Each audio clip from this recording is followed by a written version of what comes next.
Gold smuggling ಕೇಸ್ನಲ್ಲಿ ನಟಿ ರನ್ಯಾ ರಾವ್ ಬಂಧನ ಕೇಸ್ಗೆ ಸಂಬಂಧಪಟ್ಟಂತೆ ದಿನಕ್ಕೊಂದು ಟ್ವಿಸ್ಟ್ ಸಿಗ್ತಾ ಇದೆ, ದಿನಕ್ಕೊಂದು ಅಪ್ಡೇಟ್ ಲಭ್ಯವಾಗ್ತಾ ಇದೆ. ರನ್ಯಾ ರಾವ್ ಬಂಧನದ ಸ್ಫೋಟಕ ಮಾಹಿತಿ ಈಗ ಬಹಿರಂಗವಾಗ್ತಾ ಇದೆ. ನಟಿ ರನ್ಯಾ ರಾವ್ ಕೃತ್ಯದ ಹಿಂದೆ ಹಲವು ಪ್ರಭಾವಿಗಳ ಕೈವಾಡದ ಶಂಕೆ ವ್ಯಕ್ತವಾಗ್ತಾ ಇದೆ. ನಟಿ ರನ್ಯಾಗೆ ಇದೆ ಹಲವು ರಾಜಕೀಯ ನಾಯಕರ ಸಂಪರ್ಕ ಅನ್ನೋದು ಆಕೆಯ ಫೋನ್ ಚೆಕ್ ಮಾಡಿದಂತಹ ಪೊಲೀಸರಿಗೆ ಸಿಕ್ಕಿರೋ ಇನ್ಫಾರ್ಮೇಶನ್. ಕಾಂಗ್ರೆಸ್ ಸರ್ಕಾರದ ಪ್ರಭಾವಿ ರಾಜಕಾರಣಿ ಜೊತೆ ಆಕೆಗೆ ಸಂಪರ್ಕ ಇತ್ತಂತೆ. ಪ್ರತಿಷ್ಠಿತ ಸಚಿವ ಹುದ್ದೆ ಅಲಂಕರಿಸಿರುವ ಆ ರಾಜಕಾರಣಿ ಯಾರು ಹಾಗಾದ್ರೆ ಅಂತ. ಇನ್ ಕೇಸ್ ರನ್ಯಾಗೂ ಮತ್ತು ಈ ಗೋಲ್ಡ್ ಸ್ಮಗ್ಲಿಂಗ್ ಸಂಬಂಧಪಟ್ಟಂತೆ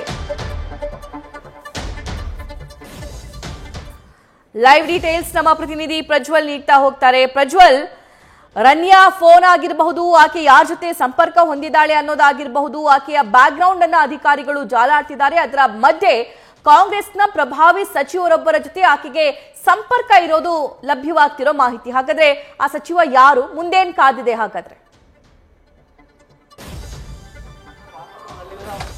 ಸಭಾ ಅಕ್ರಮವಾಗಿ ಚಿನ್ನ ಸಾಗಾಟ ಪ್ರಕರಣಕ್ಕೆ ಸಂಬಂಧಪಟ್ಟಂತೆ ರನ್ಯಾ ಅವ್ರನ್ನ ಈಗಾಗಲೇ DRI ಅಧಿಕಾರಿಗಳು ಬಂಧಿಸಿ ವಿಚಾರಣೆಯನ್ನ ಕೂಡ ಮಾಡ್ತಾ ಇರುವಂತದ್ದು. ಈ ಒಂದು ಪ್ರಕರಣದಲ್ಲಿ ರನ್ಯಾ ರಾವ್ ಅವರಿಗೆ ಓರ್ವ ಪ್ರಭಾವಿ ಸಚಿವರೊಂದಿಗೆ ಲಿಂಕ್ ಇರುವಂತಹ ವಿಚಾರ ಕೂಡ ಗೊತ್ತಾಗ್ತಾ ಇದೆ. ಅವರೊಂದಿಗೆ ಅವರು ಸಂಪರ್ಕದಲ್ಲಿ ಇದ್ರು ಅನ್ನುವಂತ ಕಾರಣದಿಂದಾಗಿ ಅವರ ಮೇಲೂ ಕೂಡ ಸ್ವಲ್ಪ ಮಟ್ಟಿನ ಅನುಮಾನ ಅನ್ನುವಂಥದ್ದು ಮೂಡ್ತಾ ಇರುವಂತದ್ದು. ಆದ್ರೆ ಅವರ ಹೆಸರನ್ನ ಇನ್ನೂ ಕೂಡ ಅಧಿಕಾರಿಗಳು ಸ್ಪಷ್ಟವಾಗಿ ಹೇಳ್ತಾ ಇಲ್ಲ. ಆದ್ರೆ ಓರ್ವ ರಾಜಕಾರಣಿಯೊಂದಿಗೆ ಅವರಿಗೆ ಸಂಪರ್ಕ ಇದೆ, ಅದು ಕೂಡ ಕಾಂಗ್ರೆಸ್ನ ಪ್ರಭಾವಿ ರಾಜಕಾರಣಿ ಅನ್ನುವಂತ ಒಂದು ವಿಚಾರ ಏನಿದೆ ಅದು ಕೂಡ ಗೊತ್ತಾಗ್ತಾ ಇರುವಂತದ್ದು.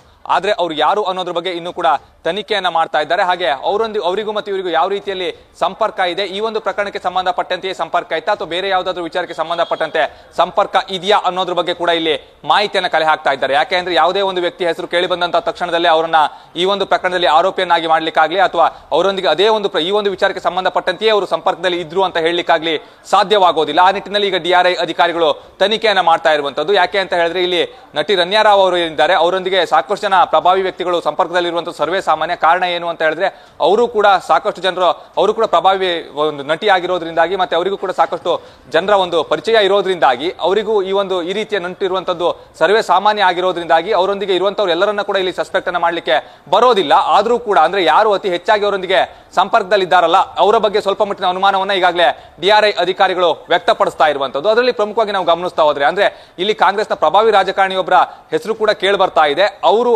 ಇವರೊಂದಿಗೆ ಸಂಪರ್ಕದಲ್ಲಿದ್ದಂತಹ ವಿಚಾರಕ್ಕೆ ಸಂಬಂಧಪಟ್ಟಂತೆ ಈ ಒಂದು ಚಿನ್ನ ಸಾಗಾಟಕ್ಕೆ ಸಂಬಂಧಪಟ್ಟಂತೆ ಅವರೇನಾದ್ರೂ ಅವರೊಂದಿಗೆ ಸಂಪರ್ಕದಲ್ಲಿ ಇದ್ರ ಅನ್ನುವಂತ ಒಂದು ಅನುಮಾನ ಕೂಡ ಮೂಡ್ತಾ ಇರುವಂತದ್ದು. ಆ ನಿಟ್ಟಿನಲ್ಲಿ DRI ಅಧಿಕಾರಿಗಳು ತನಿಖೆಯನ್ನು ಕೂಡ ಈಗಾಗಲೇ ಮಾಡ್ತಾ ಇರುವಂತದ್ದು. ಆ ಒಂದು ಸಂದರ್ಭದಲ್ಲಿ ಏನಾದ್ರೂ ಅವರ ಪಾತ್ರ ಕಂಡು ಬಂದ್ರೆ ಖಂಡಿತವಾಗಿಯೂ ಕೂಡ ಅವರಿಗೂ ನೋಟಿಸ್ ಅನ್ನು ಕೊಟ್ಟು ವಿಚಾರಣೆಗೆ ಕರೆಯುವಂತ ಒಂದು ಸಾಧ್ಯತೆ ಇದೆ, ಅದು ಕೂಡ ದಟ್ಟವಾಗಿದೆ ಅಂತಾನೆ ಹೇಳ್ಬೋದು. ಇನ್ನೊಂದು ಕಡೆಯಲ್ಲಿ ಅವರ ಒಂದು ಸಚಿವ ಸ್ಥಾನದ ಒಂದು ಉಳಿಸಿಕೊಳ್ಳಲಿಕ್ಕೂ ಕೂಡ ಸಾಕಷ್ಟು ಅವರು ತೆರೆಮರೆಯ ಪ್ರಯತ್ನವನ್ನ ಮಾಡ್ತಾ ಇದ್ದಾರೆ ಅನ್ನುವಂತ ಒಂದು ಮಾಹಿತಿ ಏನಿದೆ ಅದು ಕೂಡ ಲಭ್ಯವಾಗ್ತಾ ಇರುವಂತದ್ದು. ಸಭಾ ಪ್ರಜ್ವಲ್, ಹಾಗೆ ಸಂಪರ್ಕದಲ್ಲಿರಿ.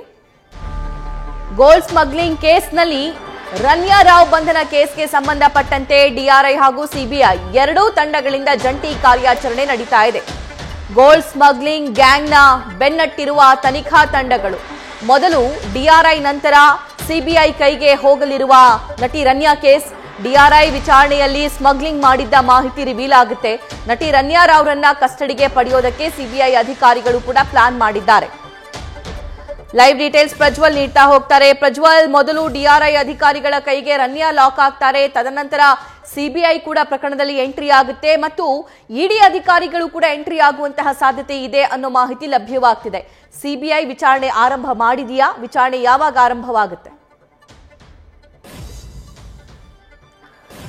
ಸಭಾ ಈಗಾಗಲೇ ರನ್ಯಾ ರಾವ್ ಅವರನ್ನ ಬಂಧಿಸಿ ಈಗ DRI ಅಧಿಕಾರಿಗಳು ಕಸ್ಟಡಿಗೆ ಪಡೆದು ವಿಚಾರಣೆಯನ್ನು ಕೂಡ ಮಾಡ್ತಾ ಇರುವಂತದ್ದು. ಈ ಸಂದರ್ಭದಲ್ಲಿ CBI ಅಧಿಕಾರಿಗಳು ಕೂಡ ಈ ಒಂದು ಪ್ರಕರಣಕ್ಕೆ ಎಂಟ್ರಿ ಆಗಿದ್ದಾರೆ. ಕಾರಣ ಏನು ಅಂತ ಹೇಳಿದ್ರೆ ಗೋಲ್ಡ್ ಸ್ಮಗ್ಲಿಂಗ್ ಕೇಸ್ನಲ್ಲಿ CBI ಈ ಹಿಂದೆ ಸಾಕಷ್ಟು FIR ನ ಮಾಡ್ಕೊಂಡಿತ್ತು. ಆ ಒಂದು ಪ್ರಕರಣಕ್ಕೆ ಸಂಬಂಧಪಟ್ಟಂತೆ ಕೂಡ ಇಲ್ಲಿ ತನಿಖೆಯನ್ನ ಮಾಡ್ತಾ ಹೋಗ್ಬೇಕಾಗುತ್ತೆ. ಇನ್ನು ಮುಖ್ಯವಾಗಿ ಇಲ್ಲಿ ರನ್ಯಾ ರಾವ್ ಅವರು ಯಾವ ರೀತಿಯಲ್ಲಿ ಹಾಗಾದ್ರೆ ಏರ್ಪೋರ್ಟ್ ನಿಂದ ಈ ರೀತಿಯ ಚಿನ್ನವನ್ನ ತರ್ತಾ ಇದ್ರು ಅನ್ನೋದ್ರ ಬಗ್ಗೆ ಕೂಡ ಸಾಕಷ್ಟು ಅನುಮಾನ ಮೂಡ್ತಾ ಇರುವಂತದ್ದು. ಹಾಗಾಗಿ ಕಸ್ಟಮ್ಸ್ ಅಧಿಕಾರಿಗಳ ಮೇಲೂ ಕೂಡ ಸ್ವಲ್ಪ ಮಟ್ಟಿನ ಅನುಮಾನ ಅನ್ನುವಂಥದ್ದು ಮೂಡ್ತಾ ಇದೆ. ಯಾಕೆ ಅಂತ ಹೇಳಿದ್ರೆ ಅವರು ಈ ಹಿಂದೆ ಸಾಕಷ್ಟು ಬಾರಿ ದುಬೈಗೆ ಹೋಗಿ ಬಂದಂತ ಸಂದರ್ಭದಲ್ಲೂ ಕೂಡ ಇದೇ ರೀತಿಯ ಕೃತ್ಯವನ್ನು ಎಸಗಿರಬಹುದು ಅನ್ನುವಂತ ಒಂದು ಅನುಮಾನ ಇತ್ತು.